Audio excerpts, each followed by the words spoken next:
Good evening. Welcome to the University of Melbourne to this Convergence Science Network presentation. My name is Luan Ismail. I'm the network convener, and it's great to see so many of you here this evening. Professor Nobre uses multiple and complementary non-invasive imaging methods combined with behavioural studies in order to explore and understand the neural system that support cognitive functions in the human brain.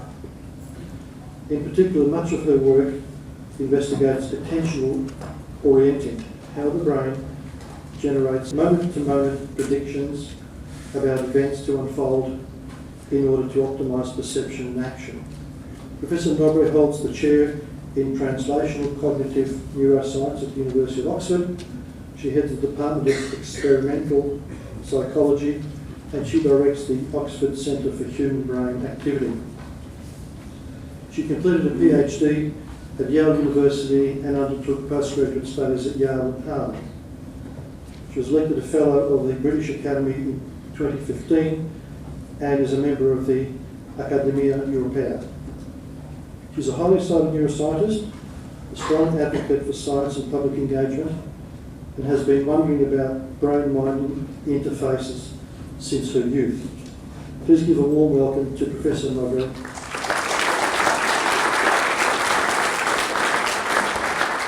Thanks so much, Luan, for that really kind introduction.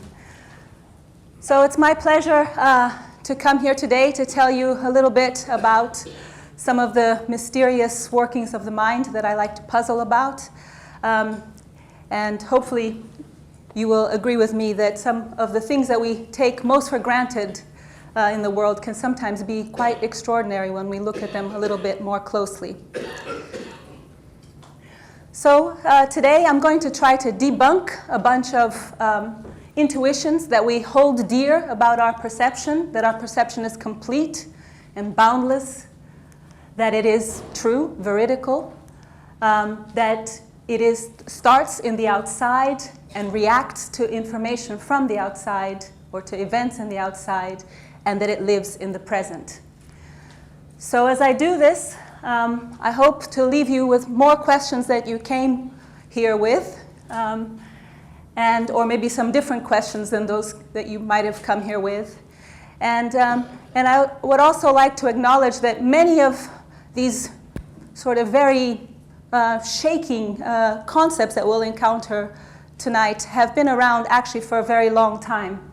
And actually many of the insights, the scientific insights that we're able to achieve these days actually come from revisiting some really radical ideas that have been around from what I like to call the radical old guard. So I will be referring to the work of these gentlemen as I go through the talk and sort of illustrating how with some of the modern methodologies we have today, we can sort of vindicate some of these crazy ideas that they've held for a long time.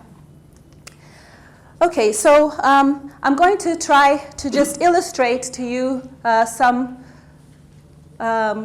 uneasiness or some incorrect intuitions that we have about our perception. I'm going to do this by showing you a few little clips. This one, I think, is quite powerful. It's one that I actually just found on the web. Must have been some clever psychology graduate who then went on to work in an advertising company, and it's about this little car in the middle of the screen. So if you just pay attention. To test just how much attention the attention-stealing design of the new Skoda Fabia actually steals, we left one parked on this ordinary road in West London. We wanted to see if its sharp crystalline shapes, bold lines, and lower, wider profile would attract the desired level of attention. Will the 17-inch black alloy wheels stop passers-by in their tracks? Will the angular headlights attract the attention of other road users? Will a crowd gather to check out its fresh, sporty look? Well, not quite. But did the attention-stealing design distract you from noticing that the entire street has been changing right before your very eyes? Don't believe us? Have another look. Did you spot the van changing to a taxi? How about the scooter changing to a pair of bicycles? Or the lady holding a pig? let alone the fact that the entire street is now completely different. Didn't think so. So there we have it. Proof that the new Skoda Fabia is truly attention stealing. So I don't work for Skoda and I don't own Skoda, but I think this, is a bit startling. But if you were an experimental psychologist, you would say, Kia, you're cheating. This is not a continuous flow. Things are getting interrupted all the time. That's not usually how the system works. And therefore, it's not really our perception that's changing. Maybe it's really just our memories that are not able to hold on to things from one flash to the other. But we can make some even more incredible things to demonstrate. So this is the classic demonstration, and I'm sure many of you have seen it. So if you have seen it, please behave and be quiet, and let those who haven't seen it enjoy. The monkey business illusion. Count how many times the players wearing white pass the ball. The correct answer is 16 passes. Did you spot the gorilla? Anyone not see it before or not see People it? who haven't seen or heard about a video like this before, about half missed the gorilla. If you knew about the gorilla, you probably saw it. But did you notice the curtain changing color where the player on the black team? Let's rewind and watch it again. When you're looking for a gorilla, you often miss other unexpected things. Okay, so did anyone had not seen the gorilla before and missed it this time? No? I don't believe you. Okay, but there'll be a twist for you as well if you think you know better coming up. So in this demonstration, for the first time that you do see it, and if you don't know you're looking for a gorilla, really about half the people miss this. And here you see this is a continual flow of information, everything is happening right in front of your eye, and actually this very salient object is right in the center of the screen, and people still don't see it because they're busy doing something else. So we can see that it's not just by playing tricks, by interrupted displays, but even sort of in a normal unraveling world, we are highly limited in what we're able to pick up. We're limited in terms of our ability to perceive things over space, but also over time. But it's even more severe than that, because actually, if we're confronted by just sometimes one simple single item, like this one, we are only able to hold in mind at any given point one interpretation of this ambiguous object. So this is, comes from an anonymous drawing in a German newspaper that was noted by Wittgenstein. And he noted that you only see either a rabbit or the duck, but you don't see the duck-rabbit at any given moment in time. And we know also the same from Rubens' vase or portraits. And I personally find the most annoying of all the Necker cube, which is kind of imposes its direction on you, which is very, very hard to perceive it in any way that you wish to see it. And sometimes people may think that this is all academic, let's say, that these illustrations really don't matter very much. And in the real world, as we actually move through the world, maybe it's all fine. And these are just, again, tricks that the experimenter or scientist would play. And I'd like to make the point that this is not so. And we are, in a way, so tricked and so deluded by our sense of being able to perceive everything and the richness of our perception that we don't often really pay respect to the limitations of our perception. So relatively recently, I had a doctoral student who was also working as an anesthesiologist, and he was interested in understanding whether these limitations in our perception actually can affect people's performance in really demanding and important situations, for example, in an emergency room when you're trying to resuscitate an individual. And in these kinds of situations, and in situations, for example, of airline people flying planes under high duress conditions, what people tend to emphasize is that human beings fail at making decisions. They're not rational in taking the information is all there, but somehow they're not able to think about it in logical, rational terms, and that's when they make mistakes.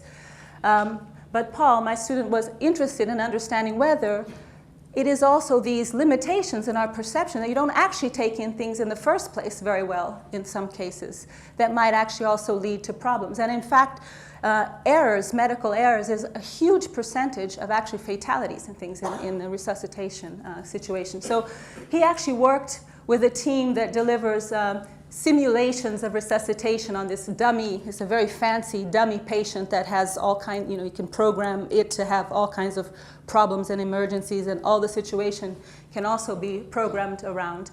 And he basically made a really boring version of a gorilla video, which I will show you now. And he asked different types of people to view this video and to judge the quality of the resuscitation. And then he asked them a bunch of debriefing questions in the end. And the people who watched it were either medical students, novices, people who actually worked as anesthesiologists, so experts or trained people, and then actually the people who deliver resuscitation training, like the super experts in this case. So this is just about 10 seconds long. So. Okay, that's 2 minutes. Can we do a little check? That's a shot of water, but Rose, can I have any teeth? Okay, right, we're going to check. We're going to charge him a test. Alex, get the oxygen, please. Okay, charge is 150. Okay, right, stand back, please. Rocky 150 will be clear. Back and test, please, until you give the oxygen. So, you guys do everything.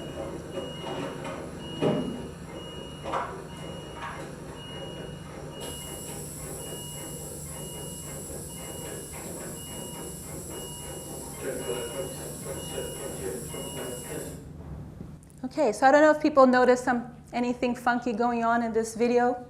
There were a whole bunch of changes in this video. And we had also questions about other things that didn't happen, which happened in other videos, where we asked people. And some of them were kind of fun, but they don't really matter. So for example, the women swap hats so that the color of the hats change. The stethoscope is changed.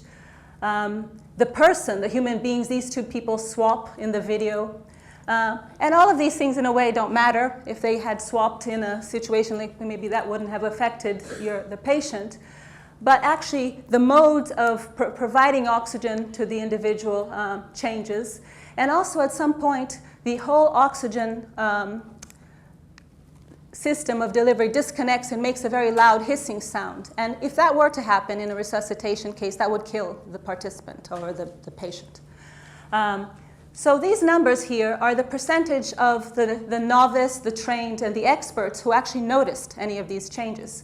So one interesting thing, one good thing is that actually as things become more important, people tend to notice them a bit more. And actually the super experts notice really important things more than the novices, but there's still only 30% of people are noticing this. So these are pretty drastic and sobering numbers, I think. And I think it makes us realize that when we're designing interfaces, procedures, classrooms, all kinds of situations where there's a lot going on, we need to take account of our limitations and our perception, respect them, and then maybe try to design better interfaces or processes to deliver the right information to people efficiently.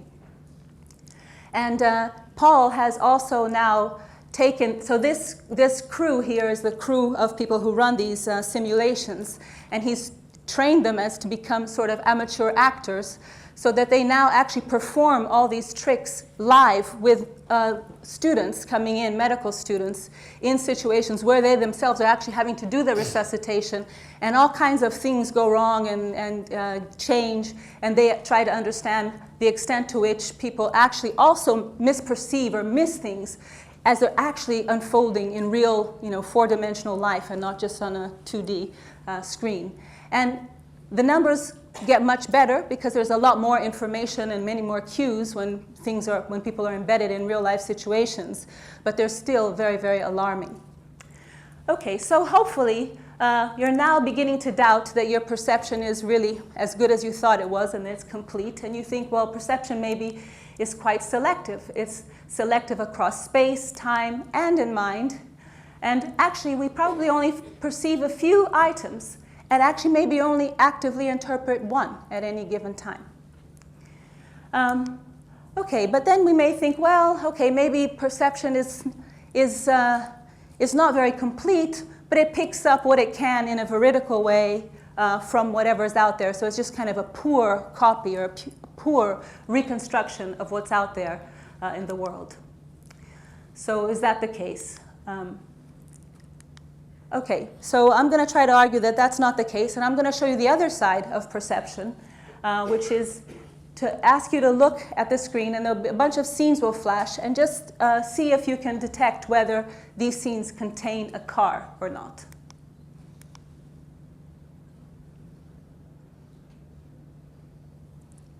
Okay, so this is just the opposite situation. Now I gave you something that's extremely hard to do.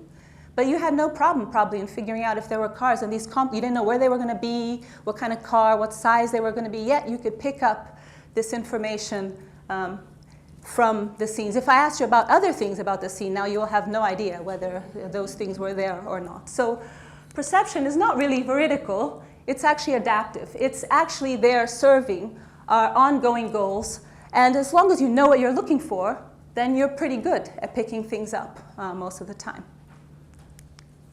Okay, so these kinds of demonstrations take us from maybe what one would call a phenomenological view of perception to a more ecological view of perception. So it takes us from this idea, as we sense it phenomenologically, as perception as being this rich, immersive, unraveling sort of experience in film, complete and replete around us, to this notion of perception as being there to guide our adaptive behavior, sometimes our purposeful adaptive behavior. One thing that I would love to be able to address, but I really find it very hard even to know where to begin, is how we reconcile this phenomenological sense that we have with the observation of the limitations of our perception which we draw, or the qualities of our perception which we draw empirically. And I think that'll be a kind of musing for future research generations. So one may think like, okay, well, is kind of going from this phenomenological, replete sense of perception to this kind of adaptive and kindly biased and sort of incomplete version of perception, is that a good thing or is that a bad thing? Is this a bug or a feature? Well, I think we can see the qualities of perception as having evolved to guide adaptive behavior. So in that sense, it's really good. It's really good that our perception is incomplete, selective, and adaptive. But it does pose problems for those of us who think that perception is really there just for our musing and our appreciation of our existence in the world. So it's probably evolved for this kind of situation, of course, with some consequences for this one. Okay, so as scientists and as experimental psychologists, people now acknowledge, like, okay, our perception is limited, and they think, well, what is it? How is our perception limited? And one kind of analogy or metaphor that we get all the time is that perception has limited resources, as if it's like some big bucket of liquid or some amount of money or cash that the brain or that the mind has, and once it's used up this fluid or fuel or energy or cash, it's used up and you can't use it anymore. This is a very handy heuristic metaphor, but it's not at all what the real problem for perception is, and it's not a very useful concept to get us any leverage to do any scientific research. So a better way to think about the problem in our perception is to understand what are the challenges that the neural system poses for us to construct our perception. So one problem is that we have many, many different specialized brain areas. These are just the areas in the primate brain that are specialized for vision. There's loads of them, and they're massively interconnected in parallel. And some of them are computing, like, extracting colors, others are extracting motion, others are extracting different kinds of motion, and others contrast, and others shape. And somehow all of this is distributed everywhere, and you have to kind of somehow put this all together again, stitch it all together into this cohesion that we experience. And even if we look inside any given area. So let's say we look at the anterior inferior temporal cortex in the ventral part of the primate brain. Even within any one of those different areas, what you have is not individual units or cells that code everything about a given stimulus, is you have populations, groups, or ensembles of cells that are, again, processing this information in a distributed fashion. So again, you have to integrate information over these populations of cells within each of these areas, put this all together into some kind of cohesive whole. So we have these concurrent processing of different attributes by these assemblies of neurons in these large distributed systems, and this requires integration at multiple levels.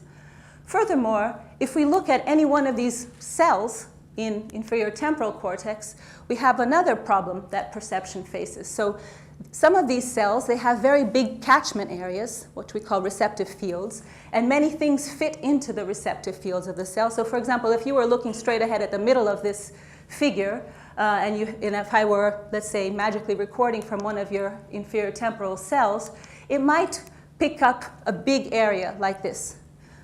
In a big area like this, even if this cell is selective for processing objects, maybe taking into account shape and color, what signal would it take? Would it average everything that's going on inside it? It would make no sense. It wouldn't pass any informative signal down if it were just somehow averaging everything that is present in its receptive field. So we also think of perception, or the processing of perception in cells, as being highly competitive, where different colors, shapes, objects compete for being able to drive the output of that cell, so that cell carries its signal on into this big integration process. And furthermore, these are biological entities, so things are a little bit noisy, and as I already told you, the representation is highly distributed across groups of cells, across regions in the brain, and then it can be linked up to many different types of behavioral outputs. So these are the kinds of perceptual challenges that the brain faces, and it's not just a matter of a bucket of fuel or cash flow in the brain.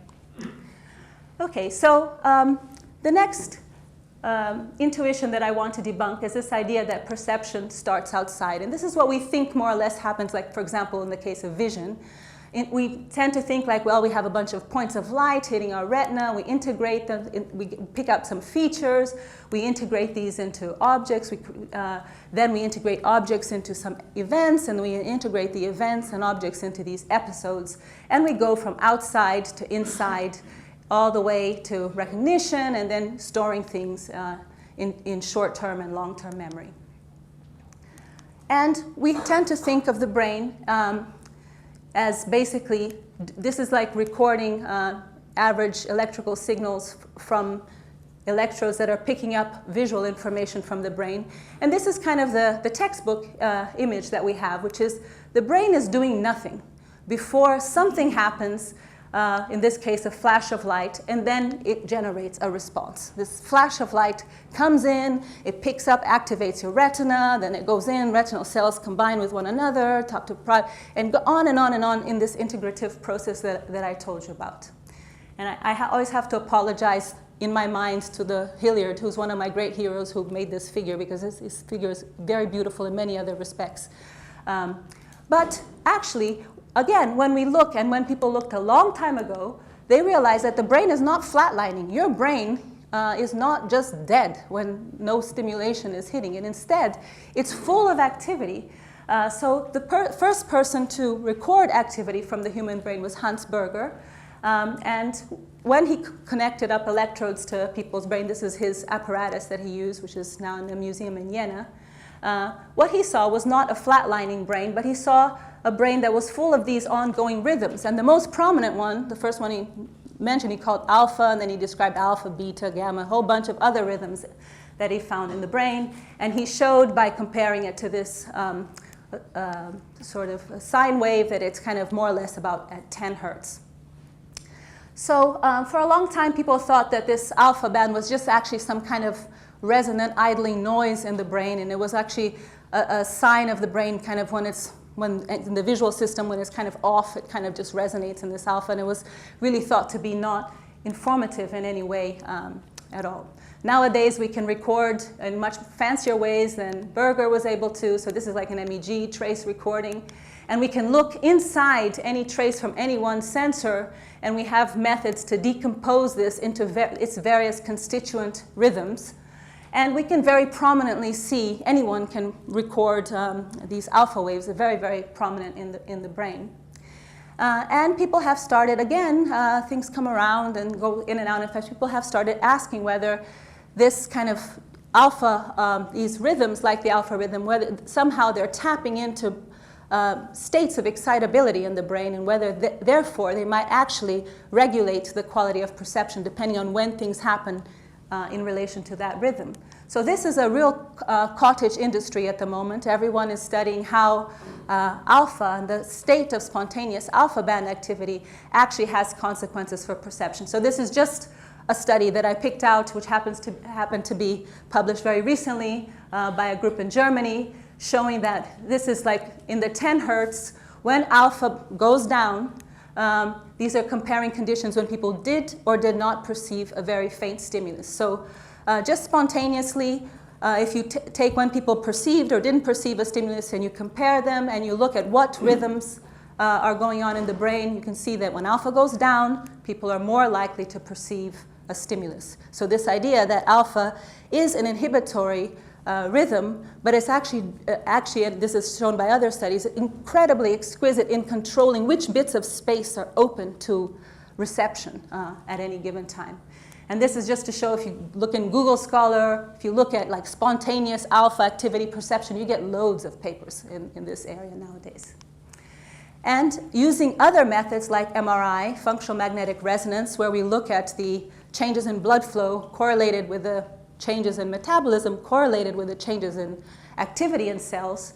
If you put someone in a scanner and you just let them be, and she's like, don't mind me, just rest or just do nothing, and you just record brain activity, what you find is that the brain is not dead. It's not doing nothing, but instead it's actually cycling through what are called resting state networks, or networks of brain activity, which are networks of areas that normally work together when doing a task. So for example, you get visual areas active, and then you get some motor areas active. I'm trying to find the motor net. And basically, the brain cycles through these networks that have intrinsic, very high correlated natural connections and activity going on. So the brain is not doing nothing. It's actually sort of cycling through its internal networks that are normally functionally activated when it's doing things. Okay, so maybe it's not completely true then to say that perception just starts outside. It's best to imagine that perception is some kind of interaction between the external stimulation and these internal states of the brain. So the brain is not idle, and even at rest, it's full of structured activity. And then the next question becomes, can the brain do better than that? Is it just these spontaneous fluctuations that ultimately determine what we perceive? Or can internal activity be used proactively to influence our perceptual experience, our perceptual analysis? So if we go back to the example of that receptive field catchment area in that cell that I gave you, as I mentioned, we have these problems of competition and of integration. And the field that I work in, the field of selective attention, tries to understand how the brain prioritizes and selects the relevant information to guide adaptive perception. So when in a situation of a cell that has all these items in it, there are different types of things which influence what this cell will ultimately communicate.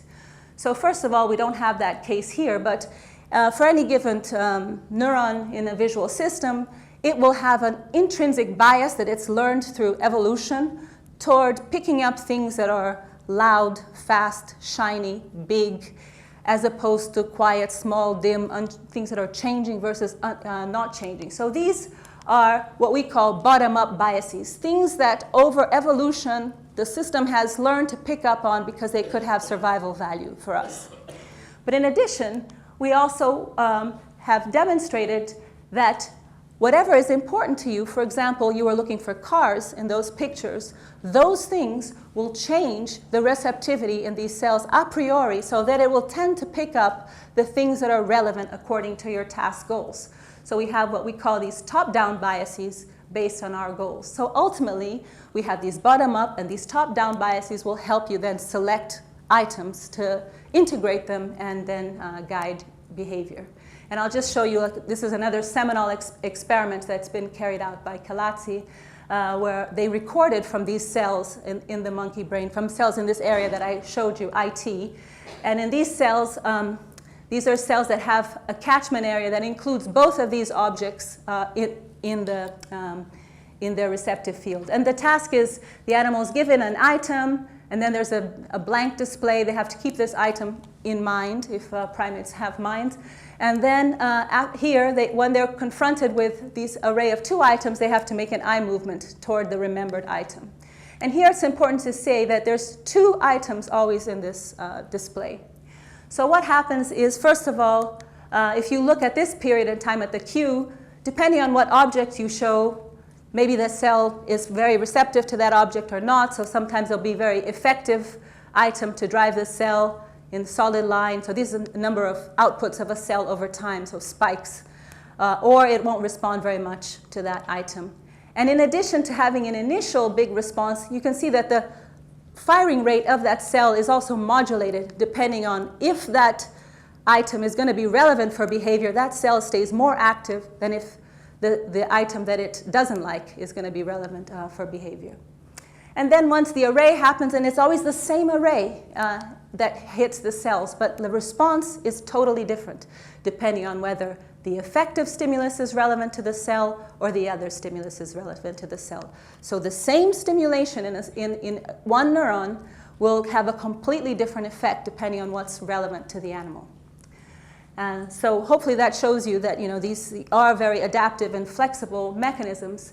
And we can also see the counterpart of that in humans. So this is a study that we actually did using a way of looking at the pattern of activity in the measurement units or voxels in an MRI scan, comparing the areas that are the pattern that is active when someone is seeing an object. So people had to first we got them to see X's or O's, and then we mapped out the pattern over the visual areas that occurred once you saw one or the other stimulus. And then we got them to expect or anticipate one of these two stimuli for relevant for behavior. And actually that state of anticipation, waiting for, preparing for that stimulus, activates the same pattern of brain activity in visual areas as actually seeing the thing itself. So what that means is that your brain pre-prepares, pre-activates things so that when things happen, those things that are already pre-activated have an edge, are nudged, and are able to win out, and they beat out in this competitive process.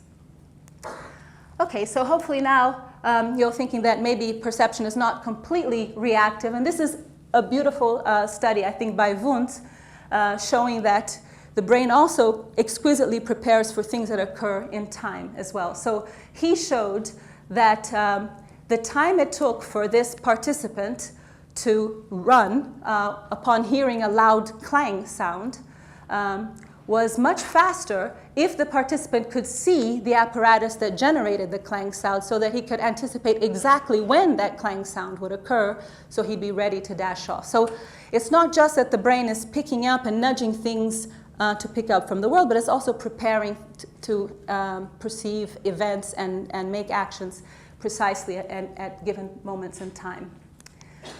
So this, fast forward a few years, and this is a study that we did some time ago now to look at this process of anticipation according to when you have expectations about what's going to happen. So we compared two situations.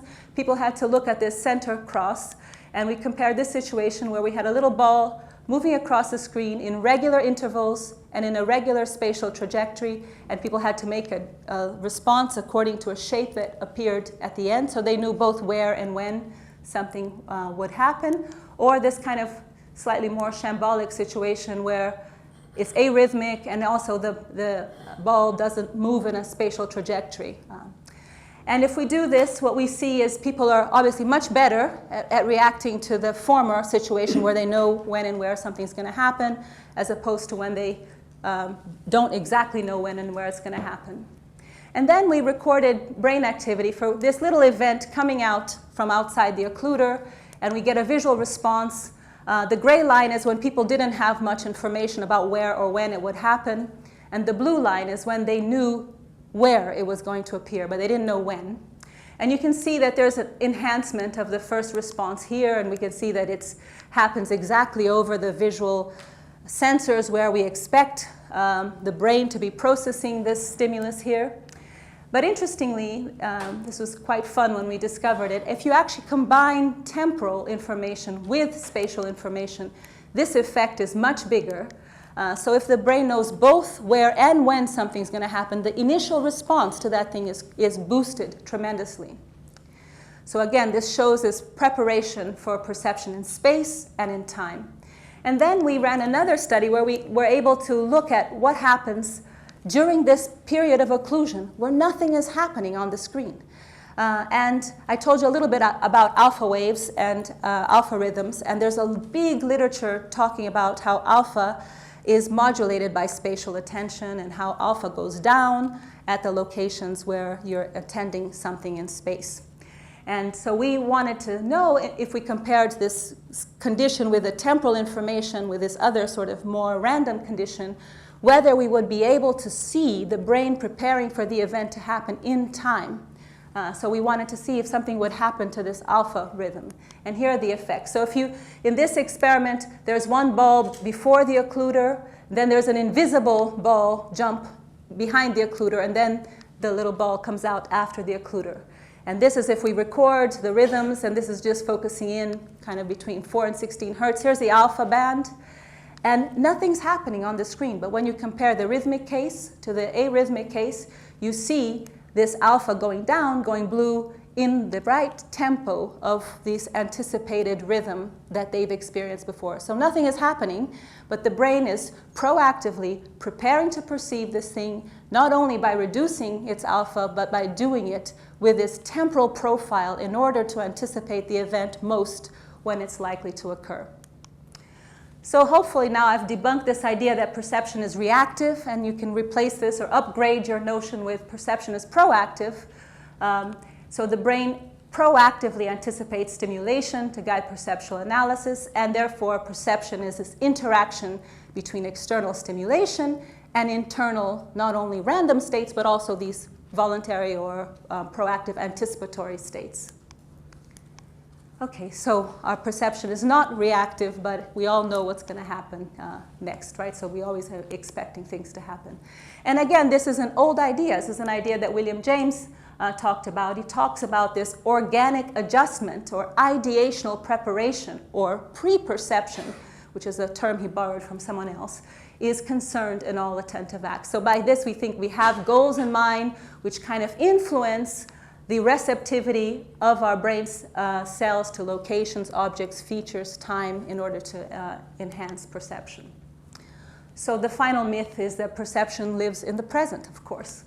And here's the trick for all of those who are looking at the gorilla. I mean, this is a clear demonstration that if you knew about the gorilla, you probably didn't count how many balls were passed or got 16 passes, and basically what you were doing was anticipating that gorilla, and you probably saw the gorilla really well. And that's a demonstration that basically our experience guides what actually we take in from the world. So here's some demonstrations by people like Moshe Bar in Israel. He has a nice demonstration where this object is hard to interpret, but if you place it in a context, you might differentially interpret it as a drill or a hairdryer. And there are other kinds of studies by Marvin Chun, who's at Yale, showing that our ability to pick out targets, this is a little, in this case, a little letter T embedded in these set of distractors, improves over time as you do the task. That just shows these lines going down. But if this specific set configuration of distractors is repeated, then you're much better at detecting the target. And he claims that the brain is picking up on these regularities, these configurations, to guide attention to the correct location. And in some cases, this can happen without people having any awareness or later explicit memory for having learned these configurations.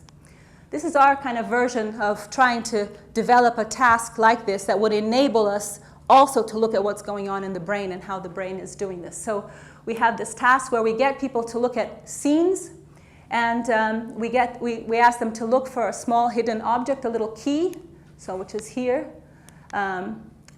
And they'll go through 100, 200 scenes depending on the experiment. And this is horrible to do, but here's some cases. It's probably invisible to some people in the back anyway, but just trust me, there's a little tiny embedded keys there. So we teach people these scenes. They learn 100 or 200 of these scenes, and then we send them home, bring them back the next day, and we use these scenes now as cues, as memory cues. And of course, we do all this control, so we make sure that there's nothing special about the scenes. Some scenes are used in one condition, and then for other people they're used in the other condition, etc., so that there's nothing special about the scenes themselves. But we have this task then where we present what we call a memory cue, which supposedly elicits a memory for where an item's going to happen. And then in this particular case, the whole scene disappears, and then everything flashes up again with or without a target, and people just have to say, yes, target was present or absent in this case. And people are much more accurate, as well as much faster, if they have the correct memory for where this item was than if the item happens at the wrong location or if they hadn't learned a location in the scene. But in this case, for example, we use very long intervals, so we could actually focus in on what the brain is doing at all these different frames. And we can see that just with this scene on the screen, when the scene is associated with a memory versus when it isn't, it brings up activity in areas associated with memories, memory formation like the hippocampus, but also this network, which I haven't told you about, but we know for a long time is involved in orienting attention in space. So we can see this, we can show that it's specifically linked to the scenes that contain spatial information about where the targets are going to be. And we can also look at what's happening in visual cortex. So if we take the back of the brain and kind of open it up here, and we can show that depending on whether that scene is indicating that the target's going to be on the left or the right, the visual cortex is already preparing.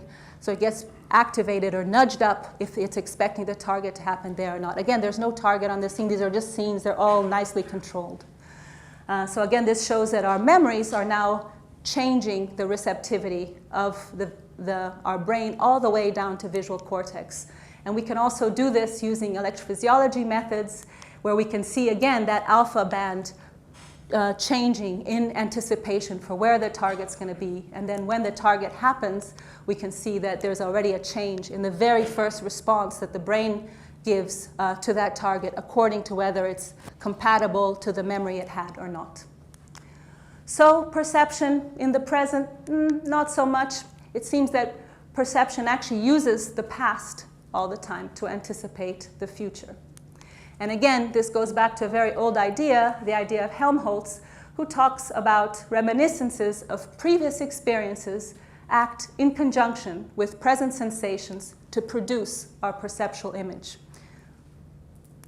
Okay, so that was the slight marathon of demonstrations, but this is where we started. Perception is complete, boundless, it's veridical, unbiased, starts outside, is reactive, and lives in the present.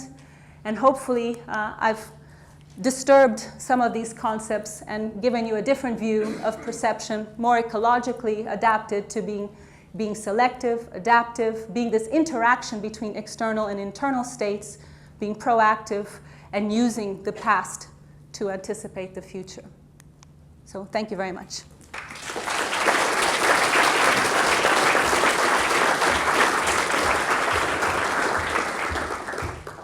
Okay, we have time for a couple of questions. Raise your hand and fire away. Question here. Yeah, I'm just wondering about the application of this to mental illness. Yeah. With the psychotic illnesses, you have the positive symptoms, delusions, hallucinations, paranoia, and so on. And I think traditionally they're looked at as a bunch of symptoms, and no one's quite sure why. But from a different angle, I'm wondering if that could be something to do with the shifting of the baseline. Because if each of us in this room saw the ocean with little ripples, but our baseline shifted down, they might look like 10-foot waves. Yeah. This is very exploratory, but any correlations possibly with psychosis there? Yeah, so that's an excellent question, and actually that is the kind of thing that we are investigating. So for example, let's take the sort of a slightly simpler case, something like anxiety or depression. So in those conditions, often people feel that people tend to have like these inherent negative biases or fear-related biases in the case of anxiety or negative biases in the case of depression. And that's exactly the idea, that they actually may be picking up naturally biased information that is reinforcing the sort of mental illnesses that they have. So in a sense, if you are already seeing things through, whatever wrong tinted glasses, you actually are reinforcing and picking up, and you actually are picking up information that's concordant with that. So that can lead to a vicious cycle. So there are attempts nowadays to try to understand how that's coming about, whether that is the case, and therefore whether it's possible to redress, retrain sometimes the system to be able to be less systematically biased towards some of the negative reinforcing information. Of course, it'll be much more complicated than that. It'll be lots of detail. But I think it's really important, and these networks that basically coordinate what you pick up, what you encode, what you end up storing, what you end up remembering, are extremely important to maintain a healthy cognition. Oh, I've upset lots of people now. Based on what you're saying, would you say that eyewitness testimony in court is completely useless, unreliable, and because people see what they want to see? Because in the gorilla experiment, people would swear that there was no gorilla there. Yeah, there is no gorilla there. If you ask a phenomenologist, philosopher, he'll tell there was no gorilla there. So if it wasn't there for you, it wasn't there, right? So. Have you ever been asked to go to court to challenge eyewitness testimony? No, luckily I haven't, but there are many of my colleagues who do that. So a lot. I think Elizabeth Loftus was one of the first people who kind of showed how, again, she didn't really get all the way down to the perceptual level, and usually, again, all the interpretations are about what you sort of how your memories are distorted by questioning, and how they can be influenced later, and how you reason about them. So there's all these like guiding questions and things like. But I would argue that actually we all see. Nobody sees the same thing, even if confronted with the same stimulation. So I think it is. Again, we have this hubris that we just, of course, we perceive everything, and we just do not, accept that our perception is weird, and we need to take that into account. And maybe you can't ask one person; you have to ask many people, and you have to take account of whether there was different biases in the stimulation itself before we can believe anything that anyone perceives. The next step for me is to look at the anticipation of perception to muscular behaviour, where the brain anticipates, and malfunctions in that area will lead to falls in this time. Yeah. I'd be very interested to know what connections there are. There's about a 200 millisecond anticipation, isn't there? Yeah, so this is a really interesting question. It brings up a really fundamental aspect which I haven't spoken about, which is that at least the spatial attention network that we have described over decades now, very well established, is tightly correlated with, for example, the eye movement system. So it's actually linked. It uses a lot of the same machinery, or very similar machinery, to what you do to move around your eyes. And there are similar attention-related phenomena when reaching movements. So if you're about to reach to something, then that part of space will become more visible to you. So there's a strong interaction between action and this biasing and selection of perception. So the motor machinery of the brain is highly involved in all of these things. And then there's also, so the idea is that attention is, as a mental phenomenon, kind of builds on the more natural action systems that we have. So the first orienting response that you attend to is you move, right? And so this was described by Pavlov and other people way back. And so basically attention is basically doing that without all the overt movements. But these are really intrinsically linked systems. And it's absolutely the case that when you're preparing to perceive things or to act, you can sense, you can put electrodes and you can sense the motor system pre-activating as well. And it hasn't been studied so well, but it probably can do that with extreme precision in timing and things. So that has not been studied. But I would imagine that this could be really important in, for example, in looking at aging and some other processes where some of the motor control starts becoming disrupted, that we could apply some of what we know in these things to remediate, understand, to help boost some of these conditions.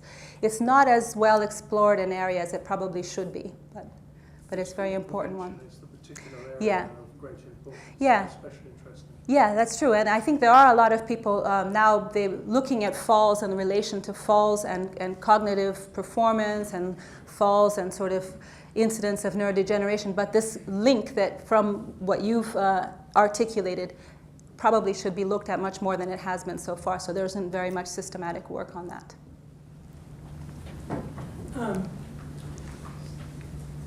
Does this knowledge, if you like, apply to the concept world as opposed to the visual world? For instance, in the commercial world, where a venture capitalist might analyze the prospects of a company, or a number of them, but very few pick up the gorilla Yeah. in the early stages of the venture, if you like.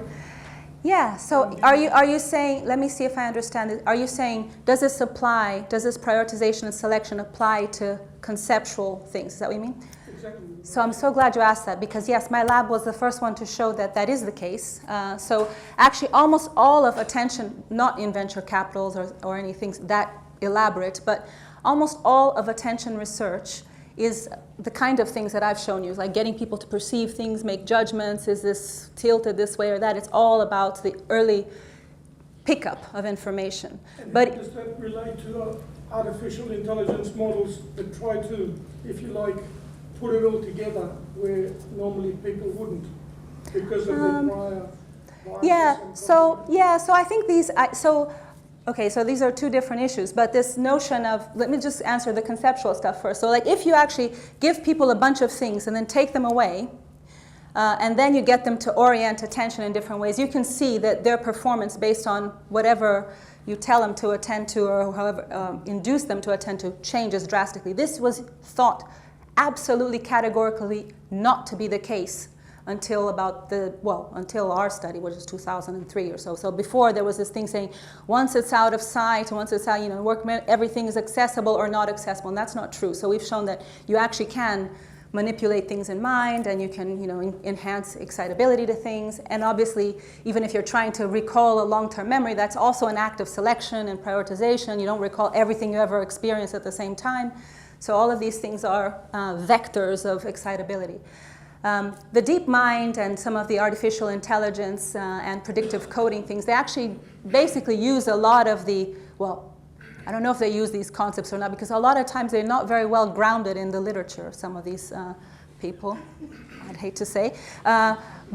But they have bumped into and now had to go back and rediscover a lot of these concepts that have been around for a long time. So like, the idea of Helmholtz that perception is as an inference, and these priors, the nomenclature, the vocabulary has changed, obviously, because now it's all the Bayesian vocabulary, but the concepts are very similar.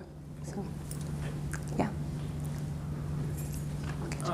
In the demolition job that you've just done on perception, where you've listed a number of folk perceptions of perception, it reminds me of what Susan Blackmore did a similar job on folk consciousness. Yeah. I was just wondering whether you've had any I don't know, relate between what you did with consciousness and what you're doing with perception are obviously closely. Yeah, they are closely related. So I tend to avoid the word consciousness because I have no idea what it is. She seems to claim that there isn't any. It's an illusion. Yeah. So I like to stick to the slightly less charged vocabulary, but I mean, it would be a similar type of attitude or approach to it. So you wanted to ask something. Yes, so you illustrated that sensory input, if I can call it that, is very distinct from experienced perception. I'm wondering if you can answer whether the sensory input itself is retained in any way. such that you could become aware accurately of something you missed at the time you experienced it? Yeah, so that's interesting. So I'm not sure I can completely address that, but like, for example, in those studies that I mentioned that we did, where we had people perceiving, we gave people like 4 oriented bars, and we took them away, and we either asked them a second later to tell us about one of the bars, or we gave them a cue 1 second later, and we said, we're going to ask you about the one on the upper left. We waited another second, and we got them to do that. And actually, people were much better after the whole 2 seconds, if they had gotten information, than if we asked them earlier. So things they would have missed and not seen at all were then able to be reported with much more accuracy. So it's certainly the case that you can retroactively still act on whatever is in your mental canvas, let's say, in order to highlight and not just hold on to it, but actually improve it. Because if it was just holding on, you'd be just as good at 1 second as 2 seconds. So there's some indication that that's the case. But the extent to which things really disappear or not experienced at all and stuff, I mean, I think is very hard. It gets to how do you get to these qualitative, subjective aspects of it. But to some extent, yes, I think you can change things after the fact. I just wondered if you could comment on the effect of desire on this. Most of what you've talked about is something that's sort of relatively simple and immediate, yeah. Whereas a lot of what we perceive can be influenced by a desire. It could be just a very base desire, yeah. It could be a scientist with a theory that they're desperate yeah. to confirm. Absolutely, yeah. So, and particularly in the biological sciences, can you just comment on what affects that? Yeah. So I guess I would call what you're calling desire volition. I don't know if that's similar, or will. So actually, some of the very first studies of that. Helmholtz did this beautiful study, which I didn't show, but he had a big display with a bunch of letters on it, and there was no sort of proper tachistoscope or lighting thing. So he did this made this box where he had a spark inside, where it would enable him to see things just for an instant.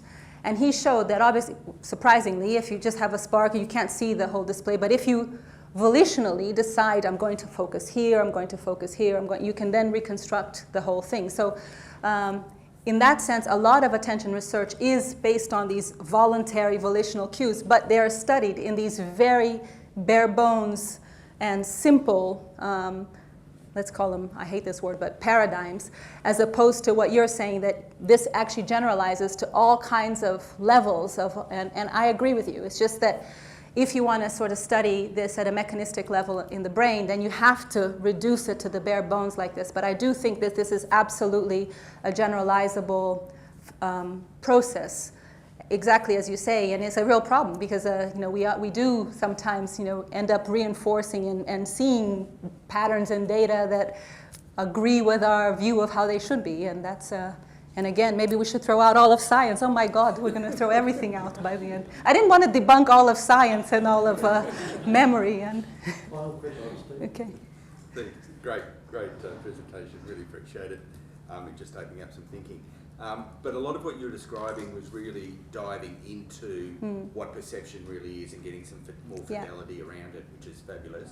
But given the plasticity of the brain, just interested in your thoughts, or if you've done any work about guiding the attention skill set in its complexity in any particular direction, and those implications. Yeah, so this is the kind of thing that people are beginning to do to look at these mental health, kind of biases that get stuck in the wrong place. People are trying to do a lot of these training, and I think I think they're well motivated and good ideas, but the kinds of training I think are a bit impoverished still to really do a lot of work. And maybe it gets to this when you really have to do something that is a bit more ecologically valid.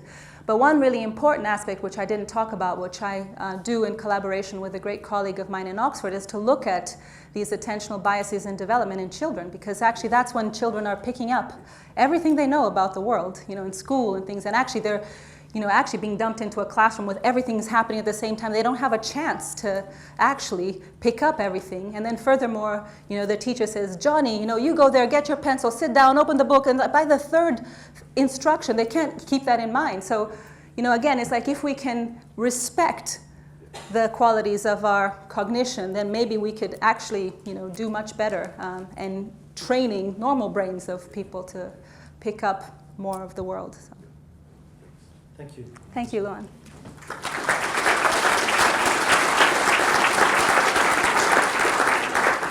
We wouldn't have the opportunity of hearing the calibre of people like Professor Nobre this evening if not for our partners.